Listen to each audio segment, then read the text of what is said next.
Welcome to Panels and Borders. I'm Dominic, and this is Comic Back Issue. Now, I'm going to be starting a new series, and this is going to be a six-parter. And the series I'm going to be talking about is Star Wars, Tales of the Jedi, Dark Lords of the Sith. Now, I've always been a Star Wars fan all my life. As most people who grew up in the 80s, Star Wars was a pretty big part of my childhood. That and Star Trek were the two staple sci-fis of my childhood. Now, I never did see any of the original trilogy in theaters. I was a bit too young. I was old enough maybe to have seen Jedi, but I didn't get to see it in the theaters, so all my viewings were on VHS or if they had come on TV. However, during the 80s, there was kind of a bit of a, after Jedi had came and gone through the theaters, there was a bit of a drought for Star Wars merchandise. Star Wars toys start to fade away from the shelves, and you didn't really hear of Star Wars as much. You know, you didn't really talk about it, and other things came on that sort of, occupied your mind, like G.I. Joe, Transformers, He-Man, stuff like that, Ninja Turtles. And then in the early 90s, you started to see Star Wars start to come back in the form of books, comics, and then you start to see some toys come out. It's like Lucasfilm was starting to introduce Star Wars again in the minds of the public to try to prep them for the prequels that were to come out. So this series came out in 1994 and 1995. And one thing I was never really a big fan of as a comic collector is comics that tied into big movie franchises. So I didn't buy a lot of Star Wars comics or Star Trek or any ones like that. Just a few here and there. Same thing when it comes to like the Predator and Alien and all that kind of stuff. I never really bought a lot of those comics. I always more or less just stuck to superheroes. But however, this comic really did jump out at me, and the reason being is the cover. The painted covers in this series are just awesome. Like, this cover looks just totally awesome. This great painting by Hugh Fleming. And just the green theme going on in the cover with all the green lightsabers and the green Star Wars logo with the ships in the background and the Jedis flying those creatures and stuff. Really looks awesome, and that's what sold me on. I saw that cover, I said, wow, this looks really good. And then the interior artwork was really good as well. So that's what sold me and made me pick up this book. So, Star Wars, Tales of the Jedi, Dark Lords of the Sith, and Tom Veitch and Kevin J. Anderson on script. Kevin J. Anderson would go on to become a pretty prolific science fiction author. He would help Brian Herbert with the Dune prequel books and later on the Dune sequel books. Chris Gossett on pencils, Mike Barrio inks, Willie Schubert letters, Pamela Rambeau colors, Hugh Fleming cover illustration, Dan Thorsland edits, and Scott Tice logo and book design. And first page we have that classic crawl through space with all just like in the movies. And now this series kind of, it's a little bit confusing, this series, because it's kind of a continuation of another series. It kind of picks off where another Star Wars series ended off, and that's the Freedom Nad uprising. And basically what had happened was the planet Onderon was home to some really dark Jedi, and then they were there in secret, and then they became Sith, and they were entombed on this planet. And so this king rose up and kind of, learned about the ancient dark side ways, and, there was then what they called the Freedom Nad uprising, where the Jedi had to come and basically stomp out that rising. And so this story picks up where that leaves off. And so the story starts off with a Jedi called Exar Kun. He has his master's Jedi holocron, and he's looking over old past history about the Sith, who they were, and their history, and his everything that his teacher has to say about the Sith history in the recordings of the Jedi holocron. So he's reviewing the history, and then his master finds out that he's doing it, catches him, his master, Vodo Bass, and doesn't really approve of him because he's not at that level of training yet. He's not at that level of being able to learn about the dark side without being turned over to it. So he doesn't want him to, have any more knowledge about Frida Nad and what the Forbidden Planet was that he went to, but he finds out that the Forbidden Planet is Onderon. And Frida Nad has a tomb on a moon called Daxon. That's one of Onderon's moons. It's kind of interesting that Frida Nad and his tomb would actually come up again years later in a Star Wars novel series called Darth Bane, where Darth Bane would actually go to his tomb on Daxon and raid some of his stuff there and get enhances dark side powers and stuff like that. But that's a different story. So now the story is in this that, they've put out the Frida Nad uprising on Onderon, but then you had these young aristocrats that were on Onderon also, and they learned about the Sith teachings and found a Sith spellbook. So they learned some dark side magic, and they're becoming more and more powerful. And they belong to the Empress Tita system. They're descendants of a female warlord who conquered 7 planets in the system, and the system was named after her. And so her descendants are these aristocrats. And right now, in this scene, you can see this is like a carbonite refining station here, where they mine and refine carbonite, because carbonite is used in the construction of hyperspace engines. And they're doing an inspection tour of the royal family, where the kids just show up by surprise with their tutor. They're not supposed to show up there, but they show up anyway. And then they proceed to use their dark side powers to overthrow the rulers of the mining guild and their own parents, using Sith magic. And the one girl has the ability to use the dark side to cast these really powerful illusions. And so basically what they do is they overthrow their own parents and they overthrow the mining guild. And these are pretty ruthless characters in this book. They're pretty sadistic. You would never have seen anything this sadistic, even in the Star Wars movies, with maybe even Anakin killing younglings. So as you can see, what they do to their father, Lord Keto, is they slowly lower him down into a pit of molten carbonite, where they basically slowly dip him in there and burn him alive, and then he's cased in molten carbonite. And as you can see, they have various enemies and stuff hung up on display. Enemies that they had encased in carbonite, and now they had the military in their back pocket, so it was really easy for them to overthrow their own government.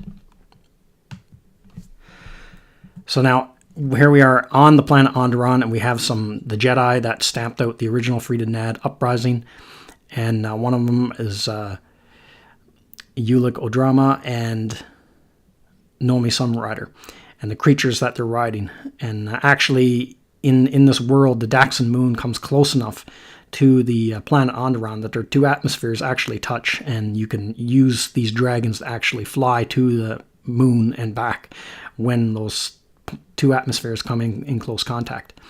So here we're introduced to some of the Jedi. We have one Jedi who is her race. They are naturally blind. They don't have any eyes, so their Jedi use the Force to see. We have Ulic's brother, Kay, who had lost his arm in the previous battle, overthrowing the Frida Nad uprising. So it's been replaced by a mechanical arm. And I just want to talk about the interior artwork of Chris Gossett. He is a really fantastic artist, and I think his style really suits Star Wars. You can see I really love the detailing that he puts on the Jedi. And the way he draws the ships, the lightsabers, and everything, it really has this ancient look to it. He does a really good job at that. So it even looks more battered, ancient looking than what you would see in the 3 original Star Wars movies. So he really does a good job of making this time period look like it comes before the original series. Has this really, detailed look, ancient look to it of the armor and the lightsabers and all that. And he's my favorite Star Wars artist. I think his artwork really suits the Star Wars universe, and it really and another reason besides the covers that really got me hooked on this six-part series was his artwork. And now since they're on the planet, they realize that there has been an overthrow of the Empress Tita system, and that they did not fully stamp out Friedan Nad's uprising, and that actually Friedan Nad's spirit has been instructing these young aristocrats, and they don't understand or realize what they're getting into by tapping into these dark side magic and dark side of the Force and using these dark side spells. They're becoming rapidly more and more corrupt. So they are now making plans to deal with them, and they actually send Ulic and another Jedi to go and investigate the castle on Onderon to look over and to investigate some of the remains and artifacts left behind that belong to Friedan Nad. And as we can see, here he is looking over them, and then we have Friedan Nad's Force ghost actually appear to him. And in not such a subtle way of doing some foreshadowing here, he tells him that, you can't stop the dark side. Your master Arca cannot do anything with the dead. I'm a ghost, and he cannot stop that. And you are going to be one of the great Sith Lords, which Ulic doesn't accept. And this is like the first time. I thought it was kind of interesting as I read this comic. This is something that you've never seen in the movies, and that's dark side users returning in the form of a Force ghost. And I always wondered that in Star Wars, you always saw Yoda come back and Obi-Wan come back, and even Anakin come back, as Force ghosts. But I always wondered, like, could the Emperor return in the form of a Force ghost? And is it possible? Or was it something only people of the light side could do? Now, obviously, I think they kind of erased this kind of idea from canon because of the prequels. In the prequels, it was explained that not all Jedi could do it. I think Qui-Gon Jinn was the first one that was able to retain his identity after he died and become one with the Force, but still retain his identity, which gave him the ability to return as a Force ghost. So it was a relatively new ability, which I don't know if I really like that idea in Star Wars. I kind of like the idea that the Jedi could always do that. That was just part of their skill, that once they died, that they're at a certain level of development in the Force, they could come back as a Force ghost.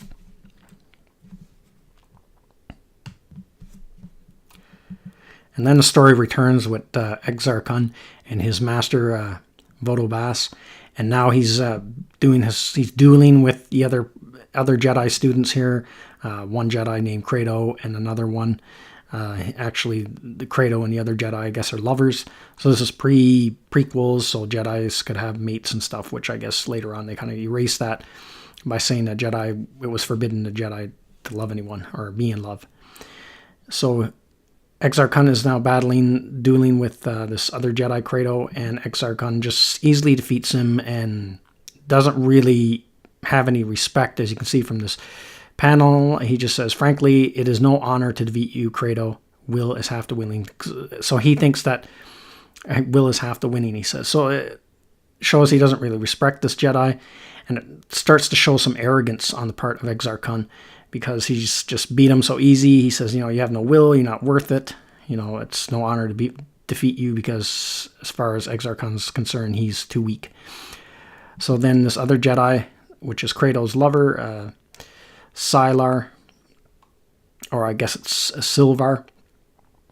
It's the Jedi's name. So she takes up the challenge, and then they duel, and Exar Kun insults her by saying that animal Jedi are no match for humans, and she, taps into the dark side a little bit and attacks him out of anger and claws his face. Then he fights back with rage, and he's gonna, attack her, and you can see that he's starting to tap into the dark side here, and then she can sense it, because she says to him, you might have fooled our master, but you don't fool me, you're no Jedi.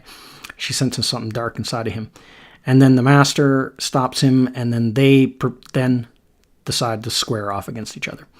Exar Kun is going to take on his Jedi master lightsaber against wooden staff. Now, This Jedi Master Votobass has the ability to use the Force to strengthen his staff to the point where it can take a blow from a lightsaber, which is kind of an interesting idea. I don't know how cool that is. You never really seen that done in the movies or anything. Well, you've never seen it done in the movies at all. So it's kind of a cool idea, I guess, that he has that ability so his staff can actually take lightsaber blows.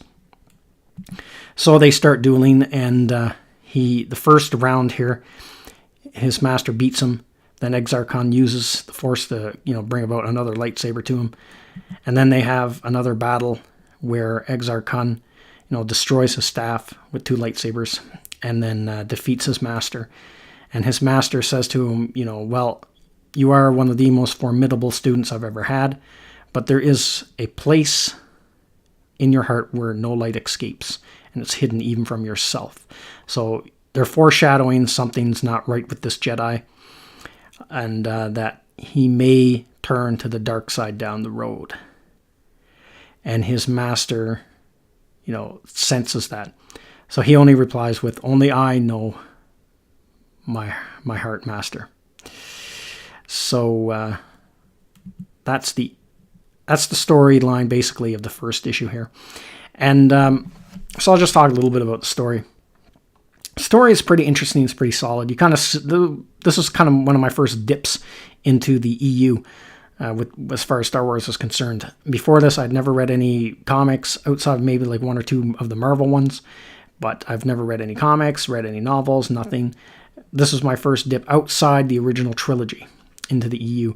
And I have to say, it was a pretty good story. It was kind of interesting because I've seen stuff that I'd never thought I'd see with the Force, like the girl being able to use the dark side to cast illusions, and the Jedi Master able to use the Force to strengthen his wooden staff so it can take a hit from a lightsaber. And the idea of, a Sith user having a Force ghost so he can still come and still cause problems and havoc in the galaxy and things like that. And also seeing so many Jedi working with the Republic, because in the original trilogy, the Jedi Order is basically almost extinct with with just maybe Obi-Wan Kenobi and Yoda. So you don't have the Jedi's fallen, the Republic's fallen. So now you kind of see it like more before all the corruption set in, when the Jedi were really at their height of power in this time period. And this takes place like 4,000 years before the birth of Luke. So 4,000 years before the Battle of Yavin, I guess, the story takes place. And so interior artwork's really good, pretty solid story. The only thing with this first issue, I guess, that's a little bit...